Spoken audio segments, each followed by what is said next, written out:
نحمده ونصلي على رسوله الكريم أما بعد فأعوذ بالله من الشيطان الرجيم بسم الله الرحمن الرحيم رب اشرح لي صدري ويسر لي أمري واحلل عقدة من لساني يفقهوا قولي۔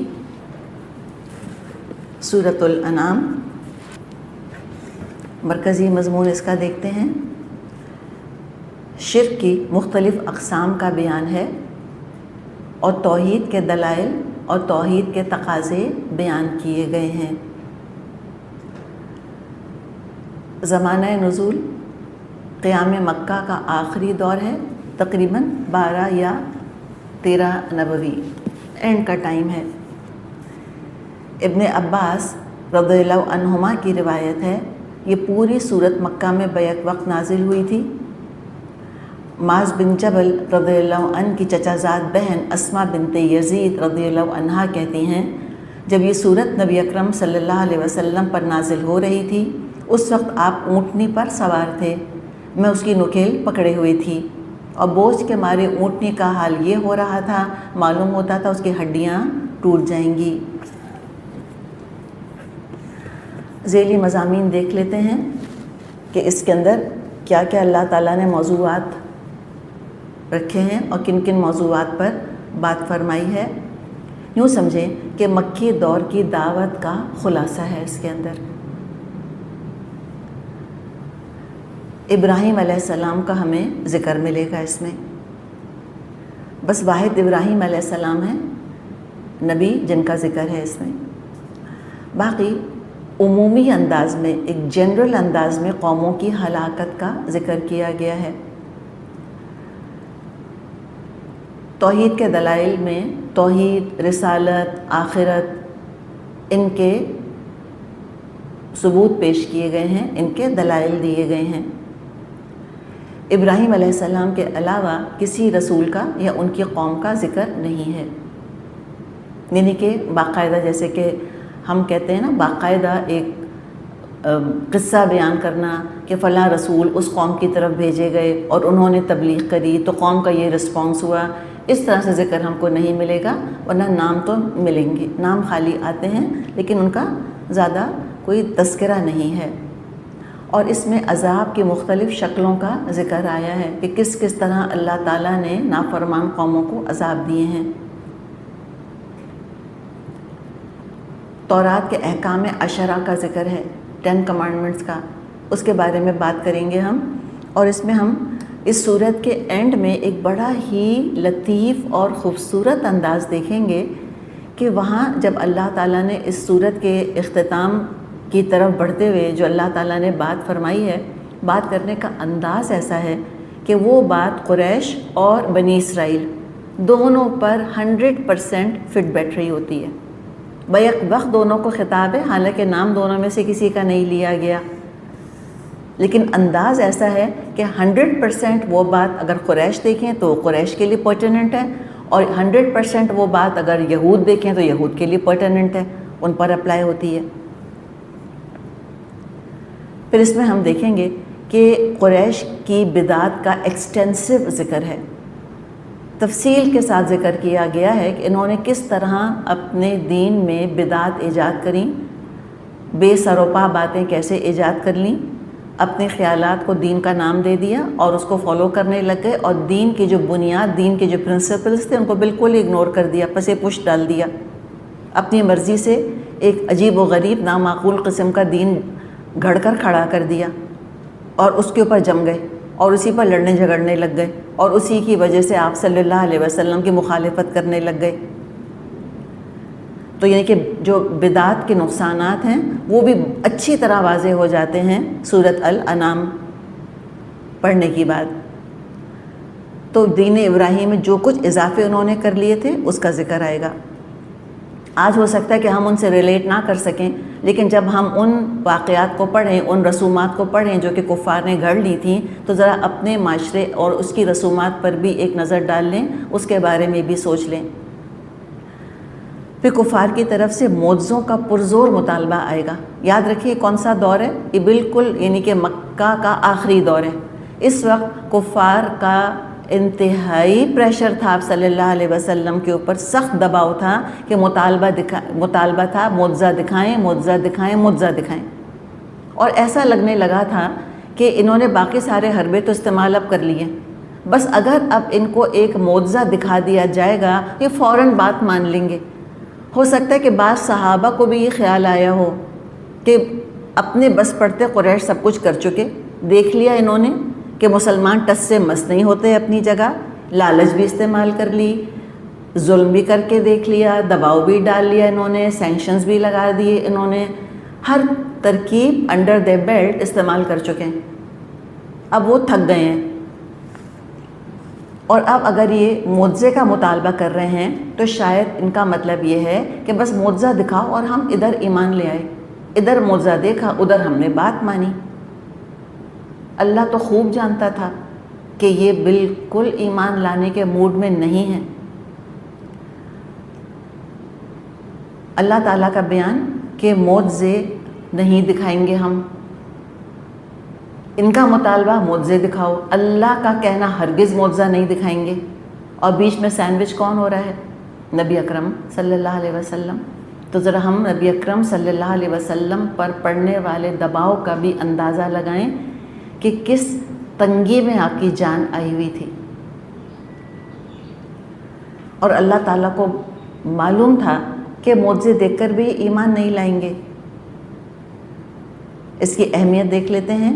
ابھی جیسے ہم نے ابن عباس کا بھی قول دیکھا، پوری صورت بیک وقت نازل ہوئی تھی. علماء تقریباً متفرق 10 آیات پوائنٹ آؤٹ کرتے ہیں کہ یہ 10 آیات بعد میں نازل ہوئیں. ان کو نکال کر 165 میں سے اگر 165 میں سے 10 نکال دیں تو 155 آیات یہ ساری کی ساری اکٹھی ایک ہی دفعہ نازل ہوئیں. 70,000 فرشتے اس صورت کے ساتھ نازل ہوئے تھے اور جن سے کہ افق بھر گیا تھا. اور یہ اس کا حق بھی ہے، یہ صورت ہے ہی ایسی عظیم، توحید کے موضوع پر عظیم ترین صورت ہے. ایک تو صورت ہم پڑھتے ہیں قل هو اللہ احد، وہ اپنی جگہ عظیم ترین صورت الاخلاص.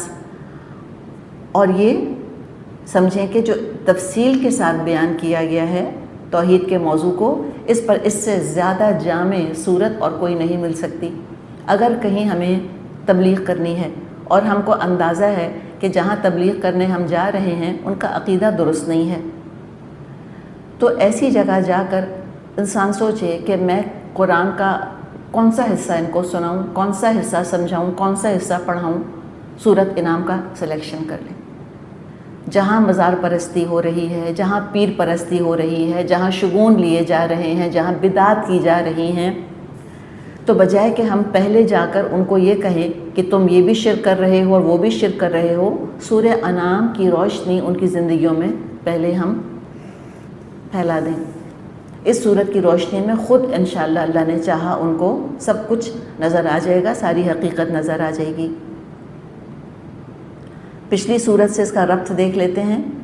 سورہ مائدہ کا اختتام اللہ کی ملکیت پر ہوا تھا کہ زمین اور آسمان میں جو کچھ ہے اللہ ہی کا ہے. سورۃ الانعام کا آغاز اللہ کی شان خلاقی سے ہو رہا ہے کہ جو کچھ آسمانوں اور زمین میں ہے اس کا خالق اللہ ہی ہے. یہ بھی ہم کو روایات میں ملتا ہے انس رضی اللہ عنہ سے کہ سورۃ انعام کے نزول پر اس کے ساتھ فرشتوں کا گروہ نازل ہوا جس سے مشرق اور مغرب کا افق بھر گیا، اور ان کی تسبیح کی آواز میں زبردست گونج تھی. وہ سب پکار رہے تھے سبحان اللہ العظیم، سبحان اللہ العظیم. چلیے شروع کرتے ہیں اللہ کا نام لے کر. بسم اللہ الرحمن الرحیم. الحمد للہ الذی خلق السماوات والارض وجعل الظلمات والنور ثم الذین کفروا بربہم یعدلون.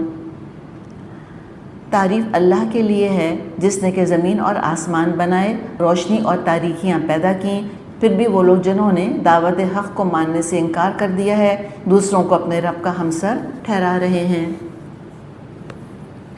5 صورتیں ہیں جو الحمدللہ سے شروع ہوتی ہیں. ایک تو ہم پڑھ چکے، کون سی؟ الفاتحہ، سورۃ الفاتحہ. دوسری یہ ہے سورۃ الانعام. تیسری آئے گی بالکل قرآن کے بیچ میں الکہف، چوتھی ہے السبا، سورت سبا ہے، اور پھر سورت فاطر۔ یہ 5 صورتیں الحمدللہ سے شروع ہوتی ہیں۔ 3 لفظ ہیں جو بڑے ملتے جلتے ہیں آپس میں، مدح، حمد اور شکر۔ اگر معنوں کے لحاظ سے ہم دیکھیں تو مدح وسیع لفظ ہے، اس لیے کہ اللہ کی مدح، اللہ کی تعریف عاقل غیر عاقل سب کر رہے ہیں۔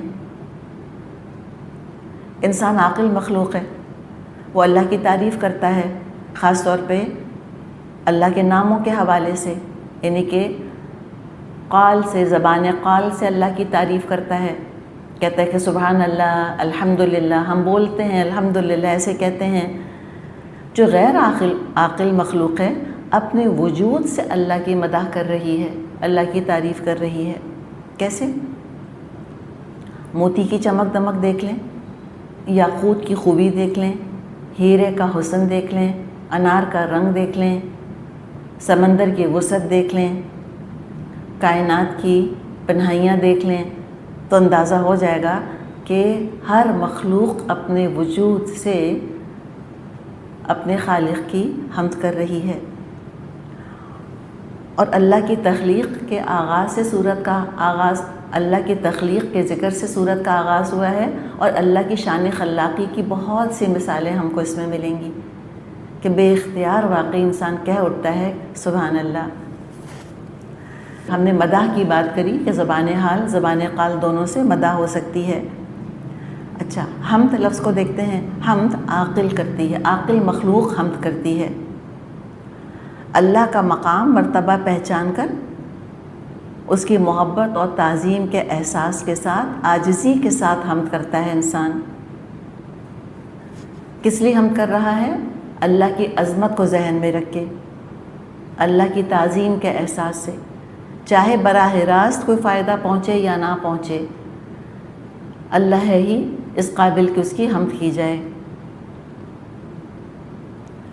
تیسرا لفظ ہے شکر۔ شکر نعمت ملنے پر کیا جاتا ہے۔ حمد کی بات کیا کی ہم نے کہ فائدہ پہنچے نہ پہنچے، اللہ کی حمد ہوتی ہے، الحمدللہ علی کل حال۔ شکر نعمت یا فائدہ ملنے پر ادا کیا جاتا ہے، اور شکر جو ہے وہ غیر اللہ کا بھی ہوتا ہے، جیسے کہ حدیث میں آتا ہے من لم یشکر الناس لم یشکر اللہ، جو لوگوں کا شکر ادا نہیں کرتا وہ اللہ کا بھی شکر ادا نہیں کرتا۔ تو غیر اللہ کا بھی شکریہ ادا کرتے ہیں، ہم کہتے ہیں آپ کا شکریہ، تھینک یو۔ مختلف زبانوں میں، مختلف لینگویجز میں تھینکس کہنے کے مختلف الفاظ موجود ہیں، اور یہ ہونا چاہیے، ہمیں ایک دوسرے کا شکریہ ادا کرنا چاہیے، ایکنالج کرنا چاہیے کہ آپ نے مجھ کو فائدہ پہنچایا۔ تو شکر اللہ کا بھی ادا ہوتا ہے اور شکر غیر اللہ کا بھی ادا کیا جاتا ہے۔ لیکن حمد غیر اللہ کی نہیں ہوتی، حمد صرف اور صرف اللہ کی ہوتی ہے۔ ہم کہتے ہیں آپ کا شکریہ، کبھی نہیں کہتے آپ کی حمد، نہ، حمد صرف اللہ کی ہوتی ہے۔ تو الحمد، کل شکر، کل تعریف کس کے لیے؟ للہ، اللہ کے لیے۔ اس نے کیا بنایا ہے؟ اس نے آسمانوں اور زمین کو بنایا، اور اس نے اندھیروں اور روشنی کو بنایا، دن رات، اندھیرے اجالے۔ تو اندھیرے اجالے جو ہیں ایمان اور کفر کی طرف بھی اشارہ ہو سکتا ہے۔ حق تو ایک ہی ہے، نور، اور کفر اور شرک کی تو بہت ساری اقسام ہیں۔ تو یہاں کفر اور شرک اور ایمان کی طرف بھی اشارہ ہو سکتا ہے، ظلمات اور نور کہہ کر۔ لیکن علماء یہ کہتے ہیں کہ جہاں جہاں قرآن کے اندر نور اور ظلمات آیا ہے وہ ایمان اور کفر ہی کے لیے آیا ہے، یعنی کہ ایک ایلیگوریکل اس کا استعمال کیا گیا ہے۔ یہاں جو اللہ تعالیٰ نے فرمایا ہے، یہاں یہ حقیقی اندھیروں کا ذکر ہے، یعنی صرف یہ مانوی بات نہیں کی جا رہی بلکہ یہ حصی بات بھی کی جا رہی ہے۔ اللہ تعالیٰ ہی نے اندھیرے بنائے، اللہ تعالیٰ ہی نے روشنی بنائی، اور پھر افسوس کا اظہار ہے کہ ثم الذین کفروا بربہم یعدلون، پھر بھی وہ لوگ جنہوں نے دعوت حق کو ماننے سے انکار کر دیا دوسروں کو اپنے رب کا برابر ٹھہرا رہے ہیں۔ هو الذی خلقکم من طین ثم قضى اجلا، وہی ہے جس نے تم کو مٹی سے پیدا کیا پھر تمہارے لیے زندگی کی ایک مدت مقرر کر دی، وَأَجَلٌ مُّسَمًّى عِندَهُ ثُمَّ أَنتُمْ تَمْتَرُونَ، اور ایک دوسری مدت اور بھی ہے جو اس کے ہاں طے شدہ ہے، وَأَجَلٌ مُّسَمًّى عِندَهُ، اس کے پاس ایک اور نام رکھی ہوئی مدت ہے، ثُمَّ أَنتُمْ تَمْتَرُونَ، مگر تم لوگ ہو کے شک ہی میں پڑے ہوئے ہو۔ وَهُوَ اللَّهُ فِي السَّمَاوَاتِ وَالْأَرْضِ يَعْلَمُ سِرَّكُمْ وَجَهْرَكُمْ وَيَعْلَمُ مَا تَكْسِبُونَ، وہی ایک اللہ آسمانوں میں بھی ہے اور زمین میں بھی، تمہارے کھلے اور چھپے سب حال سے واقف ہے، اور جو برائی یا بھلائی تم کماتے ہو اس کو خوب اچھی طرح جانتا ہے۔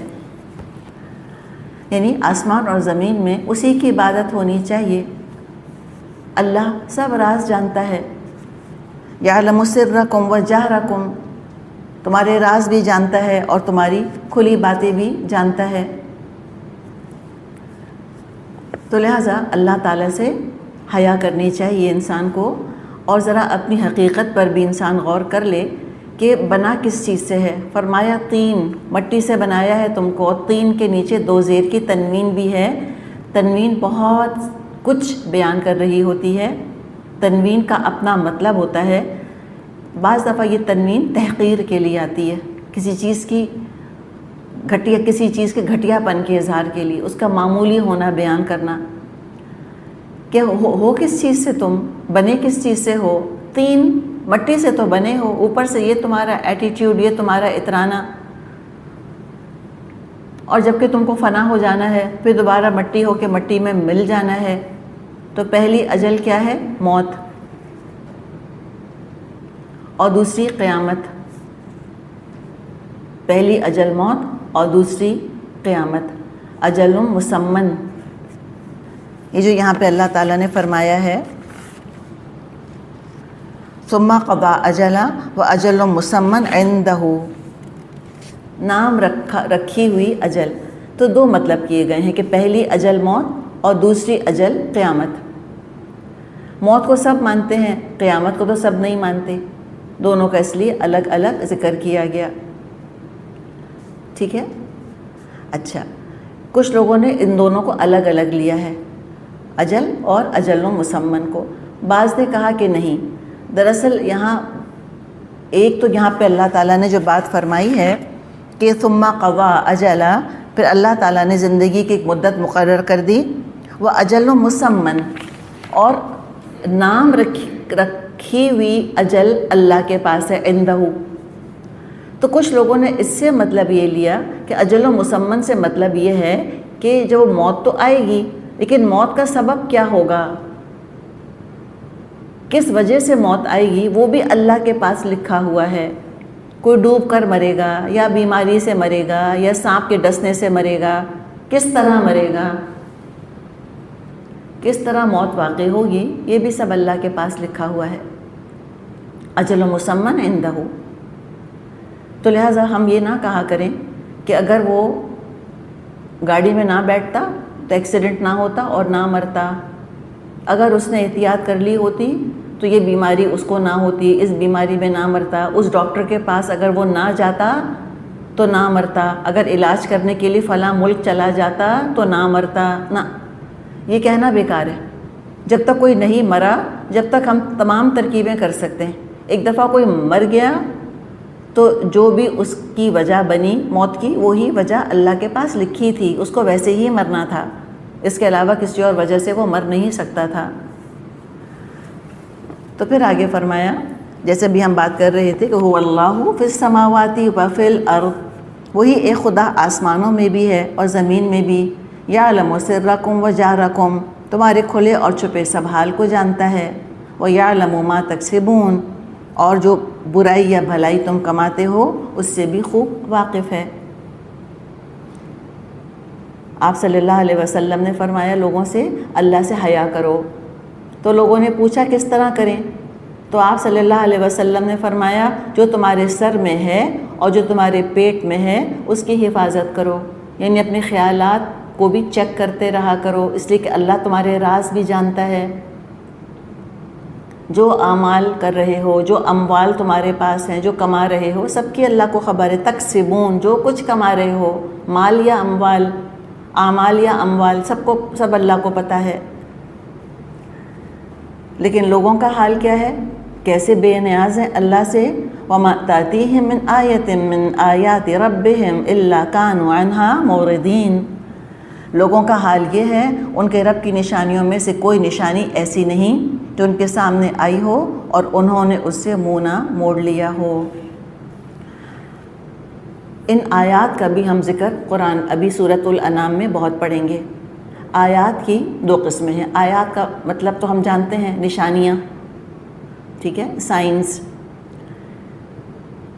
تو یہ کون سی دو آیات ہیں؟ ایک تو سننے والی آیات ہیں اور ایک دیکھنے والی۔ کانوں سے سنی جاتی ہیں وہ کون سی آیات ہیں؟ قرآن کی آیات۔ اور آنکھوں سے کون سی دیکھی جاتی ہیں؟ ساری کائنات۔ تو علماء نے ان کو دو نام دیے ہیں، کونیہ اور شرعیہ۔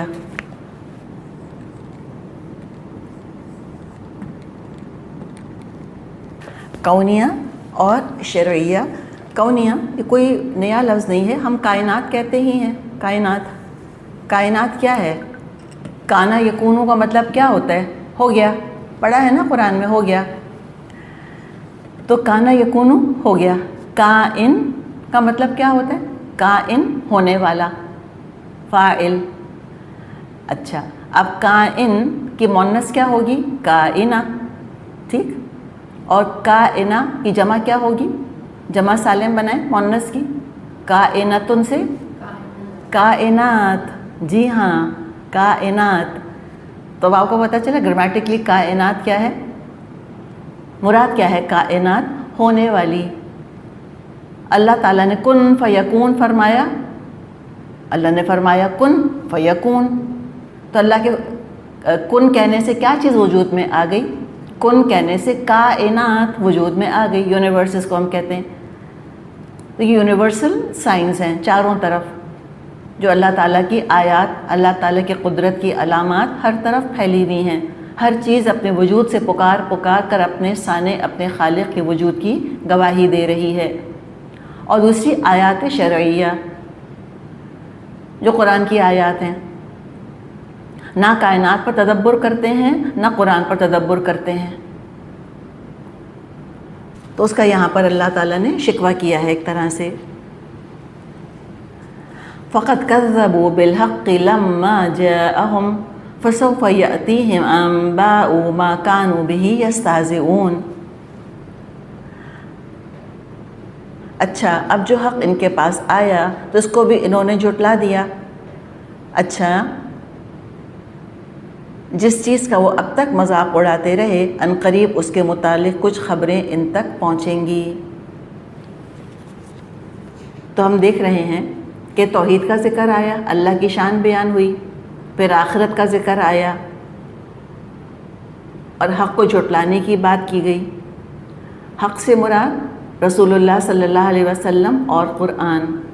انہوں نے حق کو جھٹلا دیا، فقط کذبوا بالحق، انہوں نے حق کو جھٹلا دیا، قرآن کو اور محمد صلی اللہ علیہ وسلم کو جھٹلا دیا انہوں نے۔ کفر کے بھی درجے بتائے جاتے ہیں، جھٹلانے کے بھی درجے ہوتے ہیں۔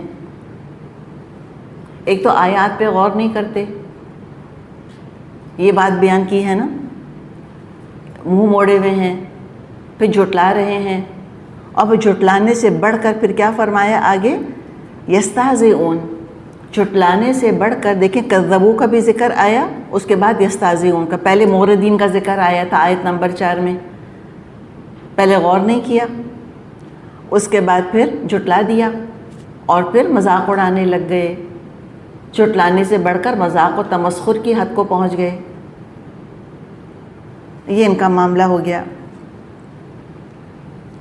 فرمایا فسوف یاتیہم، ابھی آئیں گی ان کے پاس کچھ خبریں، سوف یاتیہم، سوف مراد کیا ہے؟ ان قریب آئیں گی، مستقبل کی دھمکی دی جا رہی ہے۔ مراد ہے مسلمانوں کے ہاتھوں مشرکوں کے سرداروں کا قتل ہونا، جیسے کہ بدر میں ہوا۔ ابو جہل، عقبہ بن ابی معیط، ابی بن خلف جیسے لوگ جو مستہزئون میں سے تھے، وہ سب بدر میں مرے پڑے تھے۔ یا اگر ہم پھر دور کا مطلب لیں تو سوف سے مراد قیامت ہے، جب سارے حقائق سامنے آ جائیں گے جن کا آج مذاق اڑا رہے ہیں، سب اصلیت سامنے کھل کر آ جائے گی، تب کوئی نہیں ہنسے گا، کسی کو مذاق نہیں سوجے گا، کوئی مذاق نہیں اڑا سکے گا، کسی کو قرآن فنی نہیں لگے گا، نعوذ باللہ، کوئی سنتوں پر آنکھ بھاؤ نہیں چڑھائے گا۔ فرمایا الم یرو، کیا انہوں نے دیکھا نہیں، کم اہلکنا من قبلہم من قرن مکناہم فی الارض ما لم نمکن لکم وارسلنا السماء علیہم مدرارا وجعلنا الانہار تجری من تحتہم فاہلکناہم بذنوبہم وانشأنا من بعدہم قرنا آخرین۔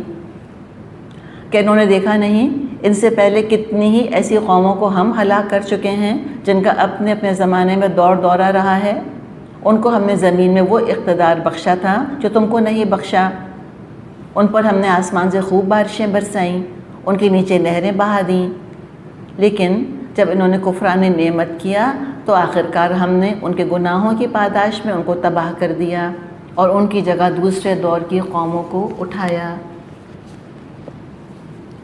تب ذرا یہ اہل مکہ کے بھی تکبر پر ضرب لگائی جا رہی ہے کہ یہ نئی نئی دولت تمہارے پاس آئی ہے اہل مکہ، اور شاید ہم یہ پہلے بات کر چکے ہیں کہ جس وقت نبی اکرم صلی اللہ علیہ وسلم تشریف لائے، مکے والے متمول ہو چکے تھے، تجارت شروع کر دی تھی ان کے آباء و اجداد نے، اس تجارت کی وجہ سے اچھا خاصا پیسہ ان کے پاس آ گیا تھا، تو یہ پیسہ مزید سرکشی کا سبب بن رہا تھا۔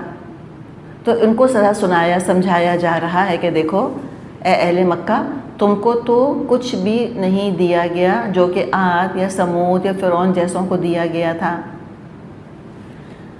کیا کچھ دیا تھا، اور نعمتیں بھی وہ اللہ تعالیٰ گنوا رہا ہے جو مکے والوں کے پاس نہیں تھیں۔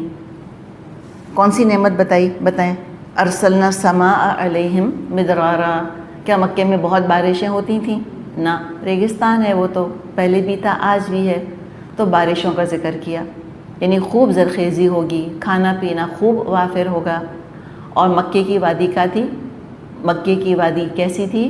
وادی غیر ذی زرع، گھاس کا تنکا بھی نہ اگتا تھا۔ تو آج کے مکے کو تصور میں مت لائیں جہاں ہر جگہ ہریالی نظر آتی ہے، نہ، پہلے تو بس چٹیل پہاڑ اور کچھ بھی نہیں۔ تو کہا کہ اتنی زرخیزی تھی، خوب بارشیں تھیں، اور کیا فرمایا؟ وَجَعَلْنَا الْأَنْهَارَ، نہریں بہا دیں۔ کیا مکے میں نہریں تھیں؟ نہیں تھیں۔ کیا تھا؟ لے دے کے بس زمزم تھا، کنواں تھا وہ بھی۔ تو کہا کہ نہریں بھی موجود تھیں، پانی سنبھالنا آتا تھا، یعنی اس سے توجہ خود جا سکتی ہے کہ جہاں پانی کی فراوانی ہو، بارشیں خوب ہوتی ہوں، اور پھر وہ نہروں کی شکل میں بھی پانی موجود ہو، اور یہ نہریں انسان خود بھی بناتا ہے، پانی اسٹور کرنے کا فن اللہ نے انسان کو سکھایا ہے، ڈیمز وغیرہ بنا کے، ریزروائرز وغیرہ بنا کے پانی کو جمع کر لیا جاتا ہے، رین واٹر کو کلیکٹ کر لیتے ہیں۔ تو یعنی کہ ترقی یافتہ قومیں تھیں، پانی سنبھالنا آتا تھا، اور پھر ان کو نہروں کو اور ان کو پھر کھیتی باڑی وغیرہ کے لیے استعمال کیا جاتا تھا۔ تو یہاں اللہ نے ہر چیز کی نسبت اپنی طرف کی ہے۔ ارسلنا، جعلنا، نمکن لکم، اہلکناہم، ہر چیز کی نسبت اللہ نے اپنی طرف کی ہے، لیکن وہ اپنا کمال سمجھنے لگ گئے تھے۔ بس یہی پھر قوموں کی تباہی کا نقطۂ آغاز ہوتا ہے۔ خوب ناشکری کری اللہ کی، خوب اللہ کو ناراض کیا، سب کو ختم کر کے اللہ تعالیٰ نے دوسری قومیں بسا دیں، ہر دور کے کفار کو، اہل مکہ کو بھی اور آج کے دور کے فرعونوں کو بھی سنایا جا رہا ہے، کوئی اپنے آپ کو انڈسپینسیبل گریٹسٹ نہ سمجھے۔ ایکچولی ہر دور کی ترقی یافتہ قوم نے اپنے آپ کو عظیم ترین سمجھا تھا۔ حامیم السجدہ میں قوم سمود کا ہم قول پڑھیں گے کس طرح وہ سینہ ٹھوک کر کہا کرتے ہوں گے من اشد منا قوہ، کون ہے ہم سے زیادہ قوت والا. اب ظاہر یہ تو نہیں کہا ہوگا نا کہ اچھا وہ فرسٹ ورلڈ کنٹریز جو ہیں وہ 20th سینچری 21st سینچری میں آنے والی ہیں وہ تم سے زیادہ قوت والی ہوں گی.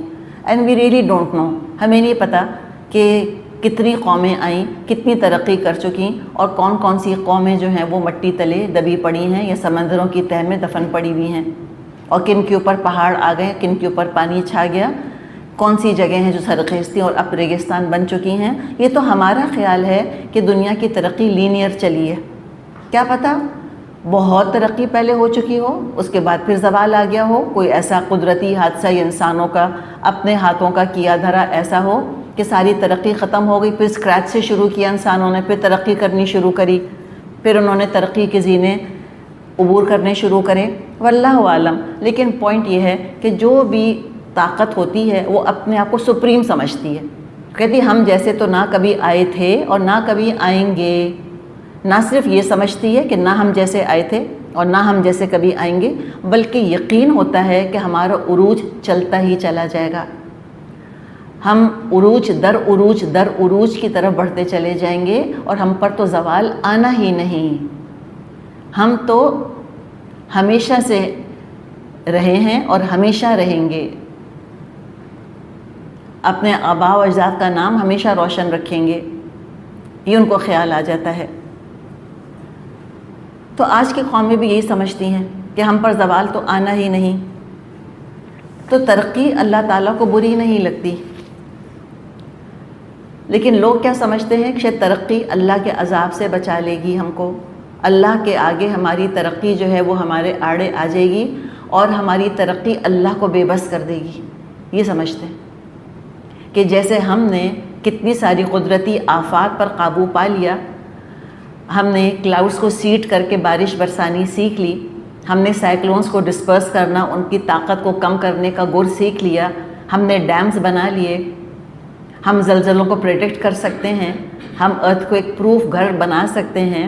تو ان کو خیال یہ شاید آیا کہ ہم اللہ کو بھی شکست دے سکتے ہیں، ہم اللہ کو بھی نعوذ باللہ ایک طرح سے نل اینڈ وائڈ کر سکتے ہیں کہ اللہ کی طاقت ہم پہ اثر انداز ہی نہیں ہو سکتی، اللہ کا ہاتھ ہم تک پہنچ ہی نہیں سکتا، اتنی ترقی ہم کر لیں گے، اللہ کو ہرا دیں گے. یہ سوچا. یہ عذاب یافتہ قوموں کی پہچان ہوتی ہے کہ عقلوں پر تکبر کی پٹی بن جاتی ہے. اپنے منہ میاں بٹھو اپنی تعریفیں کرتے کرتے تھکتے نہیں. اور ہوتا یہی ہے کہ جو قومیں دنیا میں عروج پر جاتی ہیں تو گناہوں میں بھی وہ عروج پر ہی ہوتی ہیں، نافرمانی میں بھی وہ حدیں پار کرتی ہیں.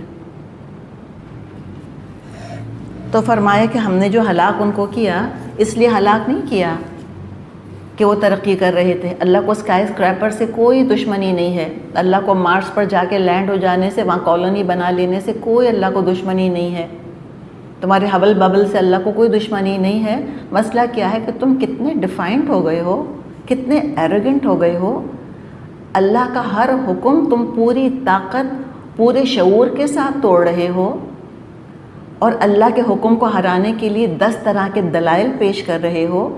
اپنے آپ کو بڑا منصف، بڑا انسان دوست بنا کے پیش کر رہے ہو، اللہ تعالیٰ کو غیر منصف اور ظالم بنا کے پیش کر رہے ہو.